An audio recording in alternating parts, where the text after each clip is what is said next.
action. And my daughter goes, take off like you would. Okay, so now, the reason we have gathered here is so we can learn how to hit a golf ball properly. And we're going to go through a fundamentally sound approach to hitting a ball the way a golf professional thinks of it. Why would I tell you how a golf professional does it? Because they had to go through the same thing that I'm going to teach you today. They had to learn correctly. They had to commit to the principles that we spoke of earlier. They had to commit to change. They had to commit to doing it the correct way. Let's say they wanted to be as close to fundamentally sound as possible. And remember, in the last class we learned the grip is where it all starts. So we got to grip it correctly. Grip. Let's start over because he's trying to get me to speak louder and it's against the wind and I'm having a hard time getting my voice all the way to that camera. Well, you want to bring it closer? Gathered here is as follows. We just learned about the laws, the principles, and the preferences as they relate to the way, the truth, and the life, the way Jesus speaks it in John 14:6. We're going to obey those laws because we're going to learn the principles. Today we're going to start with principle number 1, the grip. We've got to grip the club correctly because it highly influences where your club face is going to be at the moment of impact. It's the most important fundamental. If we don't start in the right place, good luck on me even becoming a proficient player. So grip. We're going to hold the club in our left hand just like I'm doing it, and I'm going to pound some nails. We're going to do it just like this. Demoy's going to copy. Pound some nails. And when you pound your nail, make impact on the ground. And at some point when you're comfortable that you're repeating, stop. And stop when it's on the ground. Bam. He gripped it a certain way. I didn't tell him how to grip it. He grips it like he would grip a hammer. Stay where you are. He gripped it just like I gripped it. So this pad right here was on top of the handle. And I'm going to do it for different camera angles purposefully. He didn't grip it like this. He didn't grip it like that. He gripped it like anybody would grip a hammer. This pad is up on top because he had it in a position where when he made impact with the nail, this pad accepted the blow. Had it been anywhere else and he missed the nail, it's gone. It accepted the blow. He's not going to let go. Bam! He also gripped it in a way where his back of his left arm and his back of his left hand is relatively straight or neutral. He didn't grip it like this. He didn't grip it like that. He gripped it like that. Look at the back of my left hand as it relates to the back of my left arm. It's neutral. It's equal. It's perfect. That's where the left hand goes. Notice, he put his right thumb naturally, his left thumb barely right of center on the golf club, on the grip. That's where it is. That's where it goes, and it's the most natural thing in the world. It's a beautiful thing. That's how you grip the club with your left hand. Simple as that. No difference. Stay there. I'll be right back with this bucket of balls. Notice how I'm carrying this bucket of balls. It's somewhere in my hand. Demoy's going to do it next. I'm doing it right now. I didn't accidentally grip it in my fingertips because I might let go. I didn't grip it in my hand because then I got to flex muscles the whole time. If I had to walk a mile with this, I would grip it where it's most natural. It would be in the second phalanx of my right hand. Check where it is. It's not on the tips. It's not in the hand. It's in the second one. Check it. Right there. That is so flawless. It's unbelievable. Can you pick this bucket as if you're going to walk a mile? Let it dangle. Let it just dangle like that. That's where you hold your right hand. So, can you let go of that? Keep the plan, because that's going to be, keep the left hand where it was, and we're going to pick this up as if it's a bucket. And we're going to get the little finger out of the way momentarily, and then we're going to slide up till it becomes a connection with the left forefinger of the left thumb, of the left hand. Slide it up. This finger goes either here or here. It's either overlap or it's interlock. Overlap or interlock, either one, doesn't matter. I'll prove it in a minute. So this is where it goes. Slide it up. This finger goes overlap or interlock. Jack Nicklaus, interlock. Tom Watson, overlap. Jack Nicklaus, interlock. Tom Watson, overlap. This thumb goes to the left, almost touching, and some like to touch the forefinger of the right hand. I'm going to get in an angle where I know you can possibly see me. This slot here, after I did this, by lowering my right arm towards my right leg, this slot, the crease in the butt of your hand, is going to cover that thumb. It's going to cover that thumb. I've got my overlap grip. I'm going to cover that thumb. This thumb goes left to center. I like to touch my forefinger and my thumb of my right hand. It's a preference that doesn't matter. Some preferences are okay because it's meaningless. Okay? This is how you hold the club. There is no airspace in either one of my hands. There's no airspace. I'm trying to get a T out of my pocket. I can't find one. I'll use a key. There's no airspace where my thumb meets my right forefinger. None. There's also no airspace where my left thumb meets my forefinger. No airspace there. No airspace there. Let's check Des Moines. Let me see your airspace. He's got airspace, so we're going to tighten that gap up. See how you got air there? I don't want any air there. Yeah. See how there's no air there? Yeah. This is flawless. Thumbnail points towards in front of him. Keep there's no airspace here. Keep that over there. It's hard. This is hard. Okay. I didn't say it's going to be easy. I got you. There it is. Nobody said this was going to be easy. Thumbnail points towards that car over there, not towards Bill. Thumbnail points, trying to twist your thumb. Now get rid of yours. There. Nope, not on top of the P in pride. Over to the side of it. And now get rid of your airspace. Yeah, I didn't say it was that easy, but if once you get it, you got it. And once you got it, you got to repeat it. It's got to become who you are. Janet, let's see. Put it down here. Let me see.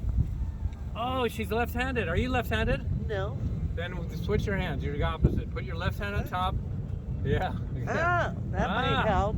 Yeah, backhanded player, huh? I'm kidding. All right. Okay, so now, you got it? Boom, bam.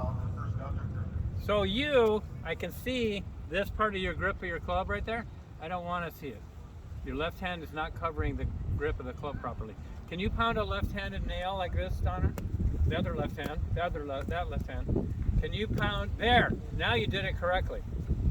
Now don't you dare mess with that club, Des Moines, no matter what I do. Do not let go.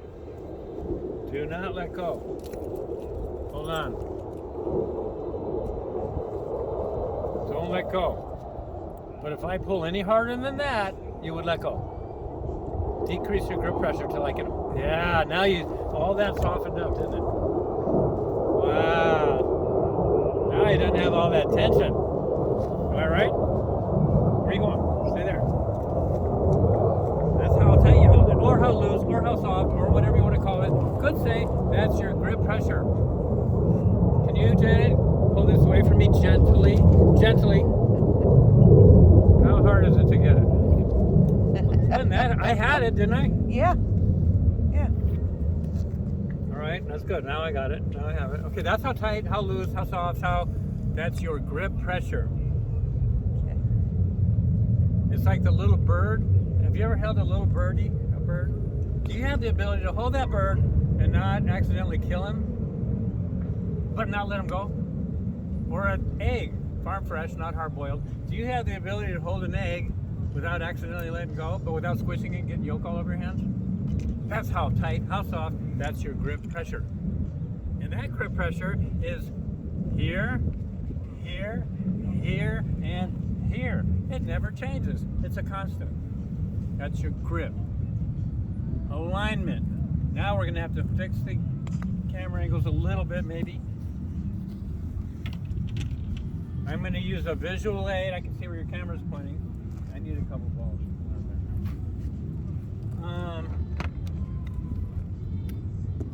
Where do you have me aiming in the camera, Larry? Give me like a palm tree or some kind of thing that I know what you're talking about. This is kind of a little pause, sorry. Because out there, so we're not just aiming wherever. We have to aim towards a target. That's why I needed to know exactly. I didn't want to aim off to the east. I wanted to aim at something. Exactly, more precise like Larry does when he practices, I'm thinking.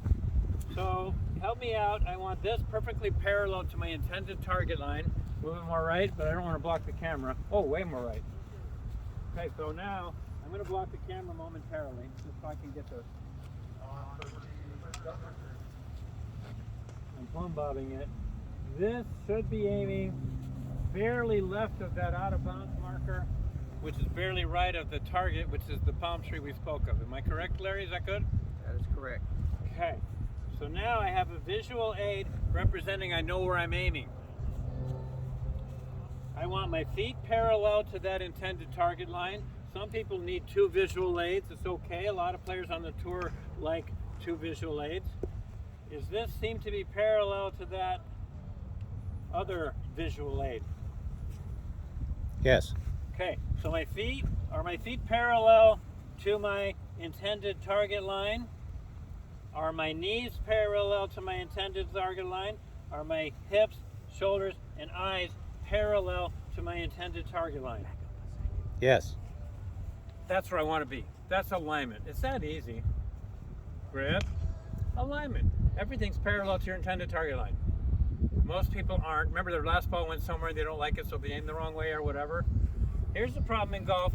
90-something% of all golfers are slicers. They curve the ball to the right. All of them, because they don't know how to not curve it to the right, because they start in the right place, in the wrong place. Check it out.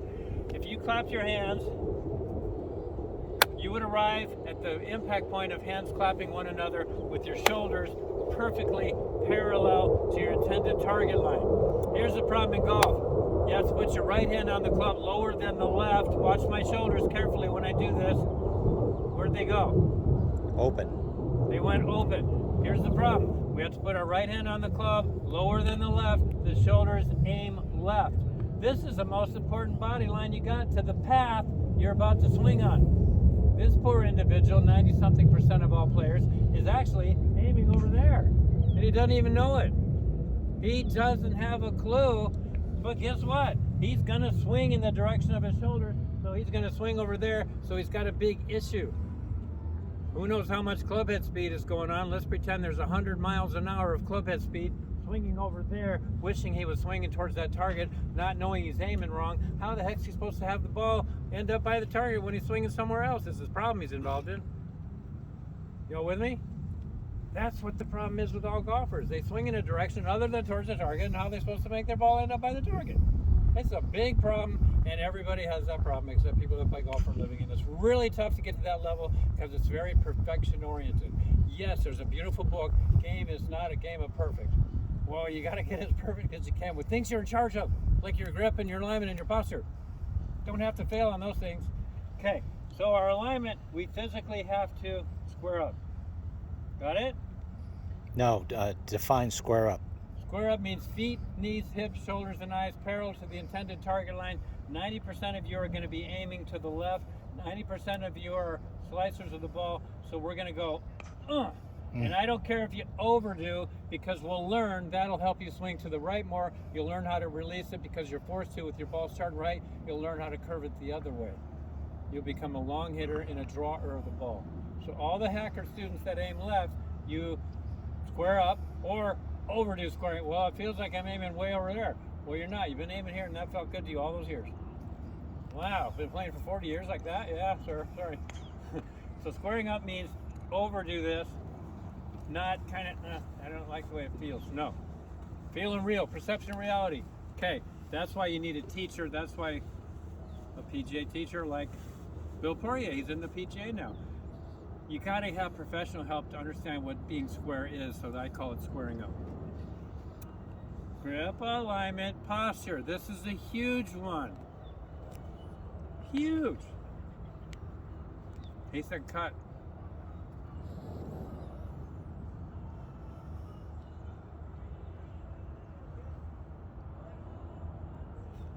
Bill, can you move back a bit?